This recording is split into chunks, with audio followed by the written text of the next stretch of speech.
شروع اللہ کے نام سے جو نہایت مہربان اور رحم کرنے والا ہے۔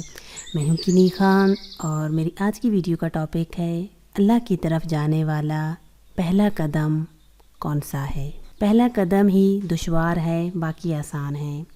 یہ جو اپنے آپ کو دوسروں سے کمتر سمجھنا ہے، یہی ہم سے نہیں ہوتا اور یہی پہلا قدم ہے، کیونکہ جب تک ہم خود کو چھوٹا نہیں سمجھتے اور دوسروں کو اپنے آپ سے برتر نہیں سمجھتے تو ہم کچھ حاصل نہیں کر سکتے۔ پانی کو دیکھیں تو ہمیشہ نشیب کی طرف بہتا ہے، کبھی بھی پانی چڑھائی کی طرف نہیں بہے گا۔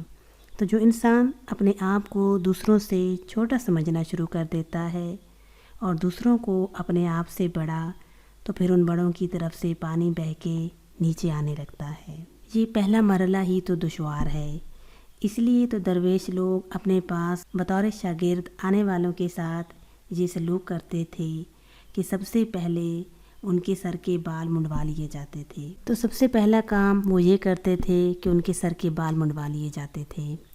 دوسرا، ہمارے معاشرے میں کسی کے جوتوں کو صاف کرنا بڑا کمتر کام سمجھا جاتا ہے، تو دوسرا کام ان سے یہ لیا جاتا تھا کہ ہر آنے والے مہمان کے جوتے صاف کرو اور پھر ان کا رخ جانے والی سائڈ کی طرف کر دو۔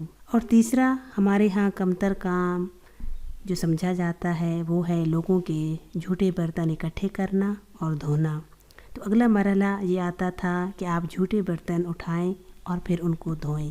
تو یہ مرحلہ وار پروگرام اس لیے ہوتا تھا کہ انسان کے اندر جو میں چھپی ہے، جو انا کا بت پالا ہے، وہ بت ٹوٹ جائے کسی طرح، کیونکہ حقیقت یہی ہے، کم از کم میں نے تو اپنے اندر ایک انا کا بت پالا ہے جس کی میں پرستش کرتی ہوں، جس کو میں پوجتی ہوں۔ تو جب تک وہ بت ٹوٹتا نہیں اس وقت تک میں اپنے آپ کو کسی سے کمتر سمجھنے کو تیار ہی نہیں۔ کمتر نہیں سمجھتی تو کسی کی نصیحت قبول نہیں کرتی، اور جب نصیحت قبول نہیں کرتی تو میں سیکھتی کچھ نہیں۔ آپ کو میری آج کی ویڈیو کیسی لگی؟ میری ویڈیو کے کامنٹ باکس میں مجھے ضرور بتائیے گا۔ اللہ کرے میری باتیں میرے ویورز کے دلوں میں گھر کر جائیں۔ زندگی نے وفا کی تو پھر ملیں گے، تب تک کے لیے جہاں رہیں خوش رہیں، رب رکھا۔